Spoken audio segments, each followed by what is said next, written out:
Kurbanlık kardeşler ikiye bölünedir.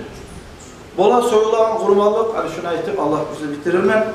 Sünnet kurbanlıkta bola kardeşler, borç kurbanlıkta bola.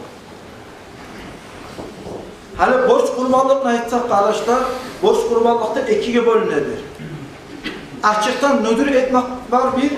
Misal için egerde özü üyüne hayvanla men nödür ettim, şu hayvanı ya da şu koyunu kurban etip soymağa da bayt. İnsan nödür etken zamanla şu adamla karışta şu kurbanını soymağa borç buladır.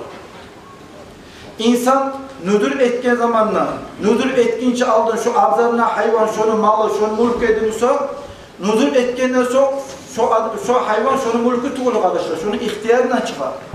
Nödür etkenden sonra şu hayvan kardeşler fakirlerin, miskinlerin mülkü olup durur. İnsan nödür etkenden sonra kurban soyamanına baytır, şu zaman şu adamla niyet etti, kurban edip soymağa borç buladı kardeşler. Bir yerde daha da bir zat var, insan nödür etken zamanla özü soysun diyor. Başka adamla vakil etmekle karhattır diyor. Bir, ikincisi şu etini sadaka et öyle şeyin zamanla fakirliğe, miskinliğe vereceği zamanla özü de versin diyor. Nödür etken zamanla nödürge bolağa sahibi kardeşler proste sadakadan nesi, kurbandan nesi 70 güne artacaktır. Kitaplarda ayta sünnet ibadetlerinin nesi, borç ibadetinin savabı 70 güne artacaktır. Şu nödür etkenden sonra, şu nödür etken boş olan hayvanı ettin kardeşler, hani biz bayram sahnine kimle gebeririz, zakat nazarına. Şolay, şu spesifik davimi, fakirlığa, miskinliğe, bağırını öleşip, üyüne bizzat da koymaya, bağırını öleşmeyin boş olan. Bu bir. Daha da kardeşler, kurbanlık boş olan, eğer insan aytsa, misal üyüne özür mülkü koyu var. Ben şu koyunu kurban etip söyleyecekmem. Bu benim kurbanlığım ne baytip, şöyle ayen etip, paççılık etip, kurbanım ne baytsa kardeşler, şu kurbanlıkta borç kurbanlık olur. Şu kurbanı soymağa da borç, şunu soygandan sonra ürünle, telisinde, bizzatına koymaya, etinde, iç bağırına, bağırısında, fakirliğe, miskinliğe de öleşmeye borçtur kardeşler. Nege tuğulesi, bu benim kurbanlığım ne ayıkmak bulan. Özünün malına, özünün mülküne, birinin malına tükür arkadaşlar. Özünün koyuna, bu benim kurbanlığını ayıkmak buna. Onu mülkünden çıkar arkadaşlar, onu ihtiyarına çıkar.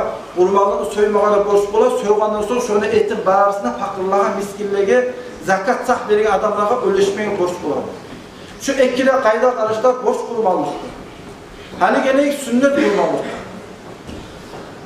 Hayvanı satıp algan zamanla, bu benim sünnet kurbanım ne aytsa, ya da inşallah ben onu kurban edip soyacaklarım ne aytsa, inşallah, ya da sünnet, ya da Musa kurban bayramını soymağa algan hayvanım ne aytsa, bu benim kurbanım aytmayın, bayramını soymağa algan hayvanım ne aytsa, şu zaman kardeşler şu kurbanlık sünnet kurbanlık olur. Hani kurbanlık sünnet bolgan son bunu da var hakları. Kurban sünnet bolgandan son şu sünnet kurbanlık içinde bir payını zakat sahtiye adamlara bir payını belimige borçtur kardeşler. Hani neçe kadar bir pay var? Bir ocakta verdiğin zaman neçe var? 4-5 adam var mı? 4-5 adama bir kazan aş etiri kurban üstünde bir payını fakirliğe, miskinliğe, zakat veren adamlara vermeye borç olur. Misal için var mı bizde şu spesifik? Şu spesifikten adamlara karab sünnet kurbanında bir payı şulana payı. Şu payını arkadaşlar, halime yolu soyulgansa şu hayvan, halime yoldan apine buynaz çağırga çıkarmak şu payına haramdır. Nege tüyülse şu kurban arkadaşlar, hayvanı yesi, bu kurbanı yesi, özü ayrılık gibi göre sadaka etmeye ihtiyar var arkadaşlar.